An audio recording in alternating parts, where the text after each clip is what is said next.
des choses différentes. Donc ils ont des langages très différents que je pourrais citer ici. Ce n'est pas l'émission, nous allons parler de pères spirituels existent ou n'existent pas. Alors, le mode, les coutumes, les usages, tout ce que vous pouvez mettre sur la liste des choses nationales, sociales ou conventionnelles sont précisément différentes des nôtres chez les Orients. J'ai bien dit, ils s'assoient là où vous vous mettez debout. Ils font avec leur tête les choses que nous on fait avec notre pied. Ils utilisent le feu là où nous utilisons l'eau. Et ces choses que je cite sont dans la Bible. Et lorsque vous utilisez l'eau, chez eux, ils utilisent le feu. Lorsque chez nous, on dit, ah non, la barbe te pousse trop, il faut les couper. Chez eux, on rase les cheveux. C'est les cheveux qu'on coupe, on laisse la barbe. Chez nous, on dit, enlève toute la barbe, mais diminue-moi les cheveux. Les cheveux. C'est les cheveux qu'on coupe, on laisse la barbe. Chez nous, on dit, enlève toute la barbe, mais diminue-moi les cheveux. Chez eux, c'est tous les cheveux qui partent. Vous allez voir ça, Absalom se coupa les cheveux. Et on pesait ça même, alors que la barbe restait.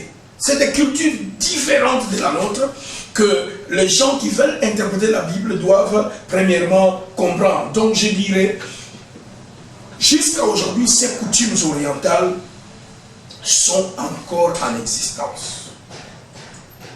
Et celui qui doit interpréter la Bible doit prendre en compte certains passages du Nouveau Testament, certains passages de l'Ancien Testament qui nous parlent de la connaissance de ces choses. Alors, nous allons rapidement avec le pasteur Bourreau parler de l'utilisation dans leur coutume du terme père. Ensuite, nous allons parler de l'utilisation du terme fils, du terme frère, que nous allons voir avec vous. Pasteur va nous chercher Genèse chapitre 4, versets 20 à 21. Et ceux qui sont en train de nous suivre, prenez vos Bibles avec nous. Genèse chapitre 4, 20 à 21. Vous allez voir la notion du concept père, que nous appelons père biologique ou père spirituel. Comment ça commence déjà? Je vous ai montré là, Adam déjà appelle Ève mère de tous les vivants. Même si elle n'est pas ta mère biologique, mais elle est ta mère spirituelle et biologique à la fois. Cette notion est dans la Bible. Allons dans Genèse 4, 20 à 21 avec le pasteur Bobo. Verset 4. 20, chapitre 4, verset 20 à 21. À 21. Ada enfanta Jabal. Il fut le père de ceux qui habitent sous les tentes et près des troupeaux. Ça c'est qui là? Jabal fut le père de tous qui habitent sous des tentes et des troupeaux. Donc, il est leur père comment? Il les a mis au monde? Non. Non, continuons le texte. 21. Le nom de son frère était Jibal. Il fut le père de tous ceux qui jouent de la harpe et du chalumeau. Donc, même Beethoven, son père spirituel, s'appelle Jubal. Manu Dibango, Papa Wemba, Michael Jackson, Werason, Frère Patrice Ngoyi Moussoko, tous ces gens-là qui jouent de la harpe, de la orgue, tous ces musiciens, leur père spirituel s'appelle Jubal. Est-ce qu'il a mis au monde Michael Jackson? Michael Jackson a son père en Amérique. Mais Dieu dit, toute personne qui commence à apprendre, il doit savoir que c'est ce monsieur qui est leur père. Ici, donc, vous comprenez que la Bible nous montre que chez les hommes anciens, dans leur culture, lorsqu'on est initiateur ou inventeur d'une arme ou d'une chose ou d'une coutume, où tu as initié une manière de vivre, on t'appelle père malgré ton âge. Il pouvait être plus jeune, mais puisque c'est lui qui leur a appris à manier cet instrument, il a fabriqué cet instrument, il est le père. Il est le père. C'est la première personne qui a sorti, au lieu de vivre sous les feuilles, comme Adam faisait, lui il est allé vivre sous des tentes. Donc on prend la peau d'un animal. Pour Adam, la peau d'un animal était pour vêtir. Mais lui, il a pensé. Dieu a couvert le corps de l'homme avec la peau, mais moi je peux couvrir ma maison avec la peau d'animal. Alors, c'est homme qui a inventé cette première maison et tout le monde a commencé à vivre sous des tentes. Jusqu'aujourd'hui, ces orientaux vivent sous des tentes. Alors, on les appelle les Bédouins. Leur père spirituel, c'est Jabal. Wow. C'est la première personne. C'est comme Nimérode est la première personne qui a inventé la brique. Il est le père de tous les maçons qui travaillent avec la brique, les gens qui créent des gratte-ciel. Okay. Comme ici, nous sommes dans un immeuble à 3 étages. Donc voilà, nous sommes au 2e étage. Qui est le père des gens qui ont construit ici? C'est Nimérode. Dans la tour des palais. Le père des architectes. Voilà, le père des architectes. Exactement. Donc on trouve déjà le mot père dans Genèse. Dieu le met là. Dieu le met là. J'aimerais, avant de continuer, passer Bobo, énoncer quelque chose. Oui. Je pense que même ceux qui prêchent des bêtises vont reconnaître que Dieu ne peut pas se contredire. Dieu ne peut pas. Il a utilisé plusieurs personnes différentes, des illettrés, des savants, hein?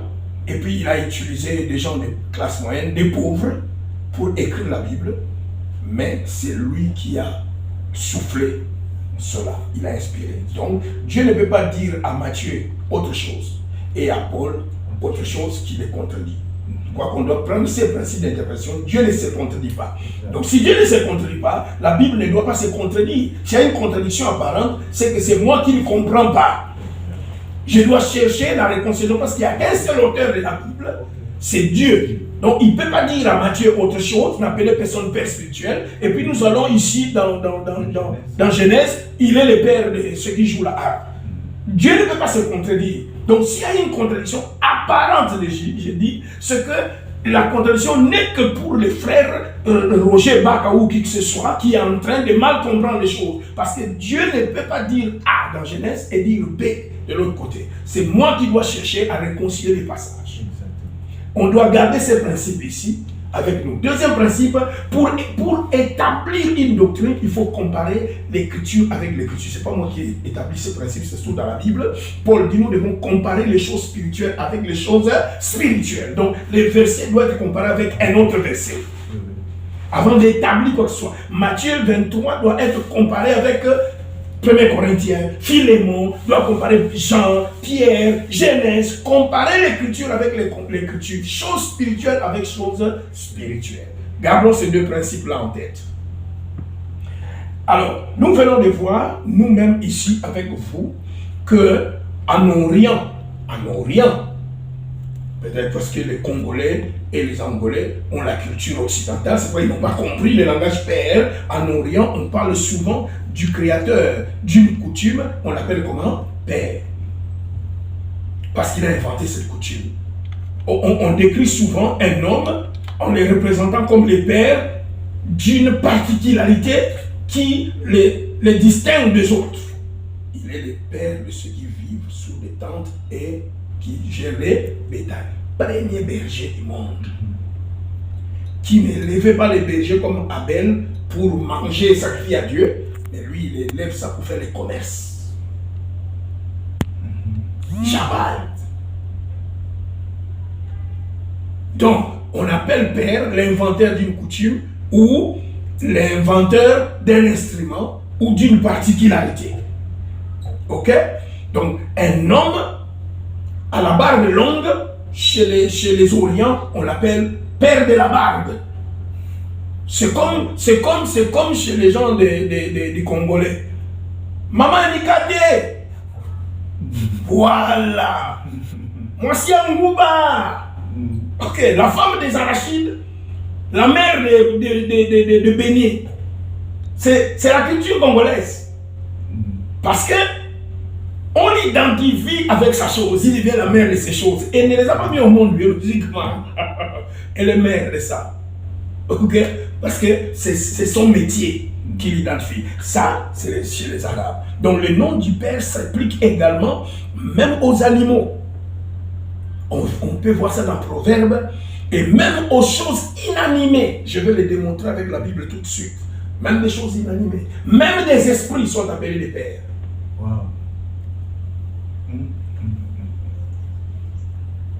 Cette utilisation des termes père se retrouve également dans d'autres parties de la Bible. Prenons par exemple Ésaïe chapitre 9 verset 6. Le Messie qui est le Fils de Dieu, mais il sera appelé qui? Ésaïe 9, 6, il sera appelé Père éternel. Donné à l'empire de la croissance et une paix sans fin au trône de David et à son royaume, l'affermir et le soutenir par les droits à la justice. Chez les autres, c'est le verset 5, chez les autres, c'est le verset 6. Prenez 5, Ésaïe 9, verset 5. Car un enfant nous est né, un fils nous est donné, et la domination reposera sur son épaule. Wow. On l'appellera admirable, conseiller, Dieu puissant, Père éternel. Père éternel. Pourquoi on va l'appeler Père éternel? Il est appelé Père éternel parce que il est le Père de l'éternité. Il est l'origine. Il va donner la vie éternelle aux gens. Parce qu'il va donner la vie éternelle aux gens, on l'appelle Père éternel. Ce n'est pas qu'il est le Dieu, le Père.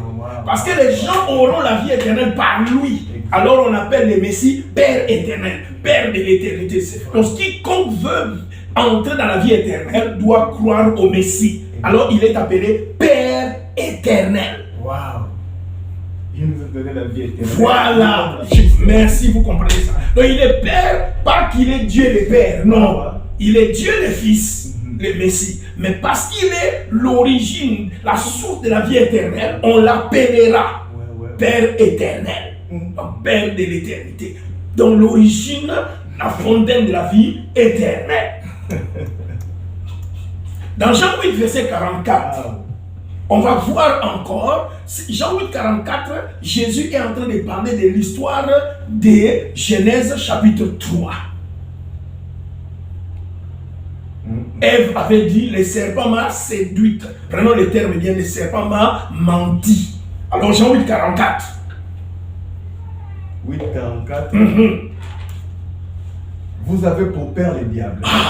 Et vous voulez accomplir les désirs de votre père. Attendez, toute personne qui a dans son cœur le désir de mentir, de tuer, il est appelé fils du diable. Le diable est son père. C'est pas que le diable l'a mis au monde, il a son papa biologique.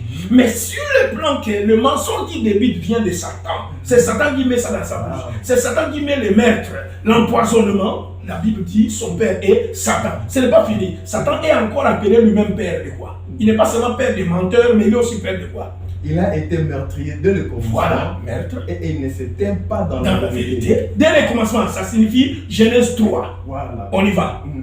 Et il n'éteint pas dans la vérité parce qu'il n'y a pas de vérité en lui. Lorsqu'il profère les mensonges, il parle de son propre fond. Car il est menteur et le père du mensonge. Il n'est pas seulement menteur, il est le père du mensonge. C'est-à-dire le mensonge a commencé par lui.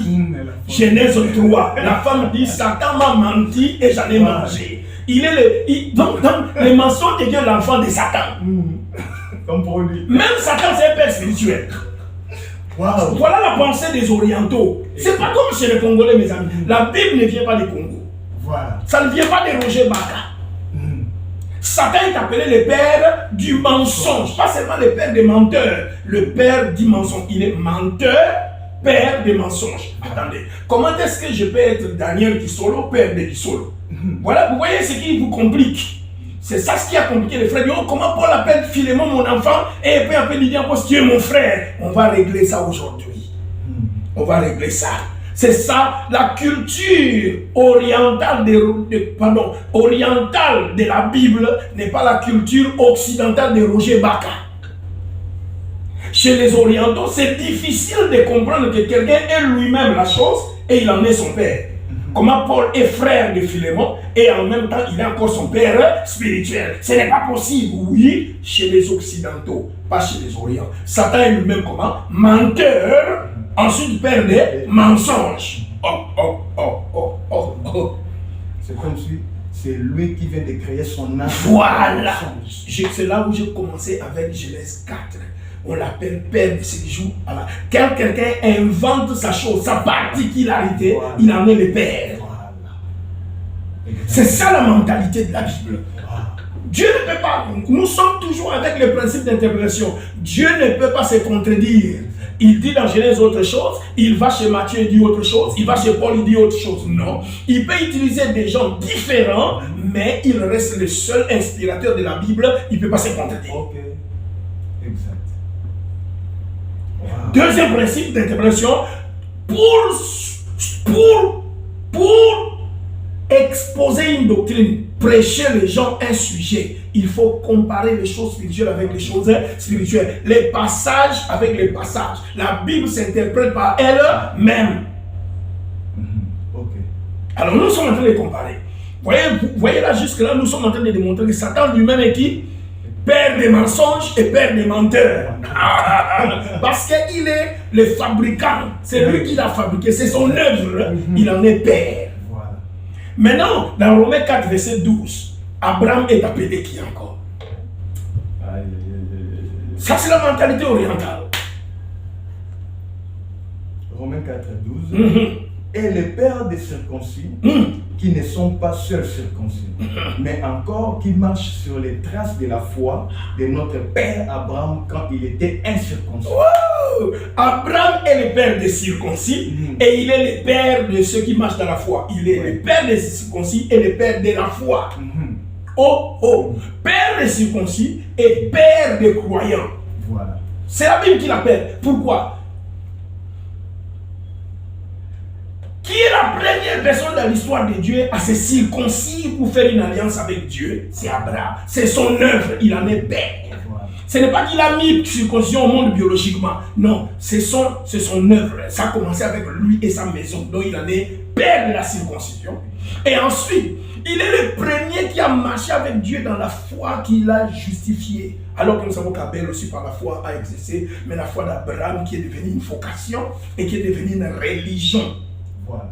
Il était païen et il a cru pour devenir autre chose, hébreu. Alors, nous aussi nous pouvons être des nations comme Abraham et nous croyons et nous sommes devenus enfants de Dieu. Alors Abraham devient le père de cette œuvre-là. Il est celui qui l'a initié. Sa foi est différente de Noé, différente de celle d'Abel, différente de celle d'Adam. Il en est père. Abraham est le père de tous ceux qui croient. Ça ne diminue pas Dieu qui est le Père céleste. Ça ne fait pas qu'Abraham puisse prendre la place de Dieu. C'est Dieu lui-même dans la Bible qui accepte ça. Abraham est le père de ceux qui croient et il est le père des circoncis, c'est-à-dire les Juifs. Même nous qui avons l'habitude de nous circoncire aujourd'hui dans nos nations, les Angolais, les Congolais, les Gabonais qui se circoncisent, et bien, qui est le père de la circoncision? Abraham. C'est entré même dans la médecine. Donc cette coutume-là, le père, c'est Abraham. Il en est le père spirituel. C'est son œuvre. Et je vais encore aller plus loin dans Éphésiens 1, verset 17. Dieu va être appelé le père de gloire. Parce que la gloire, c'est son œuvre. Éphésiens 1er, verset 17. Afin que le Dieu de notre Seigneur Jésus-Christ, le Père de gloire, vous donne un esprit de sagesse et de révélation dans sa connaissance. Oui, il est le Père de notre Seigneur Jésus-Christ. Mais il est le Père de notre Seigneur Jésus-Christ, non? Mais dans Isaïe 9 que nous avons lu, la 5 à 6, on a dit Jésus est le Père éternel. Est-ce que ça fait de Jésus le Dieu le Père de Jésus? Non. Est-ce que ça enlève la place du Père? Non. Jésus est devenu égal au Père? Non. Jésus est le Père éternel dans le sens qu'il est l'auteur de la vie éternelle. Mais Dieu, le Père de Jésus-Christ, est aussi le Père de la gloire. Parce que la gloire, c'est son œuvre. C'est lui qui l'a fabriquée. C'est lui qui l'a commencé. Regardez 2 Corinthiens chapitre 1, verset 3. Dieu est appelé encore quoi? Le Dieu de miséricorde. 2 Corinthiens. Ouais, il est appelé le Père de miséricorde. 2 Corinthiens 1, verset 3. Béni soit Dieu, le Père de notre Seigneur Jésus-Christ, le Père des miséricordes et le Dieu de toutes. Il est le Père de notre Seigneur Jésus-Christ, mais il est aussi le Père des miséricordes. Donc, miséricorde, c'est son enfant, c'est son œuvre. C'est son œuvre. Donc quand quelqu'un fabrique son histoire, c'est son œuvre. Lorsque j'amène quelqu'un à devenir aujourd'hui un homme de Dieu par moi, je n'ai pas pris la place de Dieu, je suis son père. Ok. Il est mon œuvre. Paul l'appelle l'œuvre de mon apostolat. Donc je suis votre père. Ça c'est la mentalité orientale qui échappe à Roger Baka. Dieu est appelé le Père de gloire, il est appelé le Père de miséricorde. Pourquoi ça change comme ça? Il est le Père de beaucoup de choses. Alors, il y a tellement beaucoup de choses à dire, mais allons-y encore dans les concepts fils. Qu'est-ce qu'on appelle fils chez les Hébreux, chez les Orientales, ces Arabes là, quand vous allez même aujourd'hui là, qui est-ce qu'eux appellent fils? Donc je dis bien, l'utilisation père signifie qu'il y a un fils. Oui, oui. Ok? Alors on va voir fils et fille, ces concepts-là, fils et fille. Dans Matthieu 9, verset 15 d'abord. Et ça, j'aimerais que vous puissiez non seulement lire d'abord Louis II, ensuite on va trouver un autre terme. Parce que Louis II l'a directement traduit par la compréhension. Mais le mot qui est là-bas en grec, c'est un langage oriental qui n'est pas utilisé de cette manière. Lisez ça. Matthieu 9, 15. Jésus leur répondit. Les amis de l'époux peuvent-ils s'affliger pendant que l'époux est avec eux? Jésus a dit les amis de l'époux. Quand maintenant on pose à Roger Baga aux autres, qui est l'ami de l'époux? Parce que le mot que Jésus disait, il n'a pas utilisé ami de l'époux. La compréhension est ami de l'époux. Mais le mot est les fils de la chambre nuptiale. Cherchez une version que vous allez trouver avec, qui peut mieux traduire ça. Les fils de la chambre nuptiale. Parce qu'ici, maintenant, il faudrait que l'on explique au frère Roger Baka comment le mariage s'est fait en Orient. Je n'ai pas dit se faisait, c'est fait encore. La coutume est encore permanente aujourd'hui. Il suffit de voyager, aller en Israël, aller en Syrie, aller chez les Arabes. Vous allez voir cette coutume qui est appelée l'enfant de la chambre nuptiale. Donc c'est comme si la chambre a mis au monde un enfant. Ici c'est le livre de Yoshua Mashiach. Voilà. Et Yoshua leur dit, les fils de la chambre nuptiale peuvent-ils être en deuil pendant que l'époux est avec eux? Les fils de la chambre nuptiale. C'est quelle version? Yehoshua. Je n'en ai pas moi. Moi j'ai la culture. J'ai étudié le mœurs, les usages, les coutumes de l'époque de la Bible. Waouh.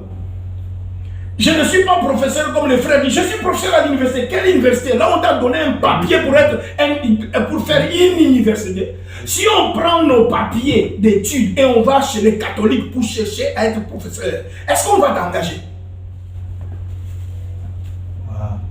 Est-ce qu'on va t'engager? Quelle étude tu as fait pour être professeur? Je ne m'excuse pas parce que je vous ai donné titre. Il a dit on doit réfuter, faire honte, humilier les gens qui enseignent n'importe quoi. On t'a donné un papier là, juridique, et tu dis à partir d'aujourd'hui, mon école devient une université. Et tu dis, je suis professeur. Donc ta référence devient, tu deviens un professeur. Ça signifie que tu connais la Bible. Non, frère. Tu n'as pas étudié la culture orientale. Tu interprètes la Bible à la culture occidentale. Les fils de la chambre nuptiale. Quelle est la compréhension? Les fils de la chambre nuptiale seront-ils en deuil tant que qui?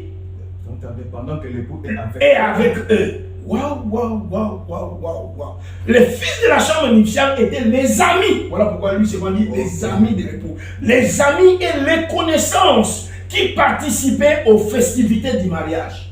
Ils accompagnaient soit l'époux, ils accompagnaient soit l'épouse, que vous appelez aujourd'hui les filles d'honneur ou les fils d'honneur. Ceux qui accompagnent l'époux, ceux qui accompagnent l'épouse. Les autres appellent ça les témoins. Ils ont un traitement particulier. Alors on les appelle les fils de la chambre nuptiale. Ce sont eux dont on a raconté dans la parabole des vierges folles et sages. Ce sont les filles de la chambre nuptiale. Les vierges ne sont pas l'épouses de l'époux. Voilà. Ce sont les compagnons qui accompagnent l'épouse. Voilà.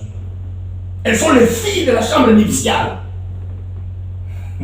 Est-ce que la chambre a mis au monde les gens? Non. Et ils ont le droit d'entrer même là où le mari va dévierger sa femme. Ils seront là. Ils sont les premiers. Quand l'homme va sortir, leur montrer le sang. Oui. Et on va les montrer aux parents que la fille était vierge. Exactement. Ce sont les amis de l'époux, les connaissances de l'époux et de l'épouse. Vous voyez comment les choses changent. Et alors la rencontre de l'époux, ce n'est pas que l'époux avait 10 femmes. Non, non, non, non, non. Ce sont les amis de l'épouse. Le temps nous manquerait de montrer ça dans les psaumes et dans les livres des cantiques des cantiques. Donc, on peut trouver ça même dans Marc 2, 19. Lisez encore votre version là. Marc 2, 19. Marc 2, 19. Et Joshua leur répondit, les fils de la chambre nuptiale peuvent-ils gêner pendant que l'époux est avec eux?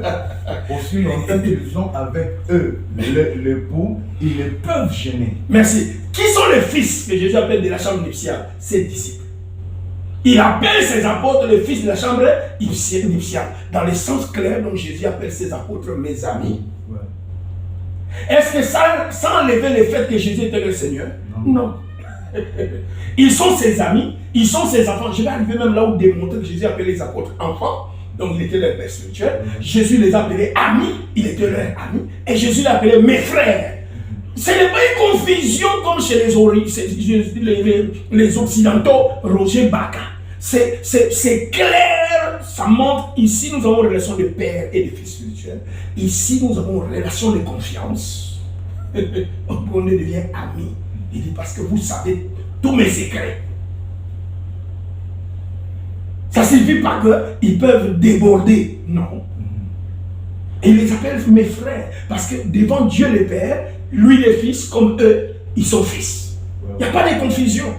Luc 5, 34 confirme encore les amis de l'époux, traduit par lui, c'est bon. Et amis de l'époux, non, le terme est les fils de la chambre nuptiale. Ça, c'est ce qui est sorti de la bouche de Jésus. Lui, c'est bon dans sa compréhension, il dit, puisque ce sont des amis, alors je vais seulement mettre les amis de l'époux. Mais il leur dit, pouvez-vous faire gêner les fils de la chambre nuptiale pendant que l'époux est avec eux? Voilà. Donc vous voyez vous-même l'expression fils, fille, enfant ou père, comme nous venons de voir dans Genèse 4, 20 à 21. Hein?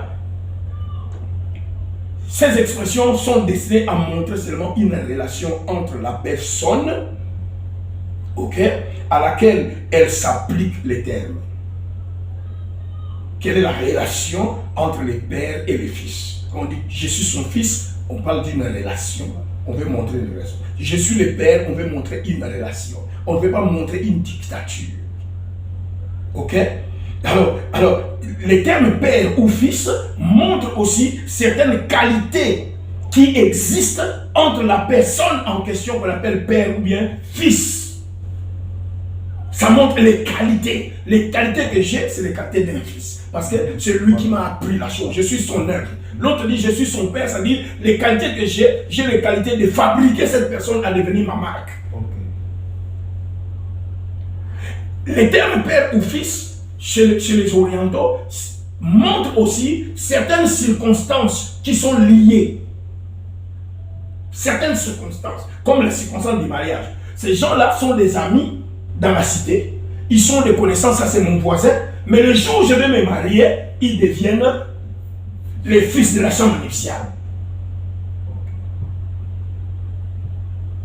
Ça montre la circonstance. Donc, quelqu'un pouvait, comme Timothée, a commencé sa vie avec sa mère et sa grand-mère dans la foi, et puis dans l'église d'Éphèse avec d'autres pasteurs, mais dans la circonstance qui a fait que Paul les prenne et commence à marcher ensemble, Paul fait de lui quelque chose d'étrange. Alors, ces circonstances ont fait de Timothée quelque chose, alors Paul devient son père légitime, Timothée devient son enfant légitime. Les circonstances. Alors, je disais clairement, ces qualités ou ces circonstances étant les résultats de cette relation entre les pères et les fils. c'est les résultats. Les qualités ou les circonstances sont quoi? Sont des résultats de la relation. La relation qui a commencé entre Paul et Timothée, entre Philémon et Paul en prison, a créé quelque chose comme résultat, mon fils, mon père. Ok? Ainsi, les personnes qui sont réunies à l'occasion du festin de mariage sont appelés les fils de la chambre nuptiale. Ainsi, lorsqu'une personne, une passion, jusqu'à encore plus loin, une passion, un désir, ok, ou une influence bonne ou mauvaise prend le contrôle des humains, lorsqu'une passion ou une influence bonne ou mauvaise prend le contrôle des humains, on dit qu'ils sont les enfants de cette passion-là ou de cette influence-là. Ainsi, nous avons des fils de la méchanceté ou les enfants de la méchanceté. 2 Samuel 7, verset 10.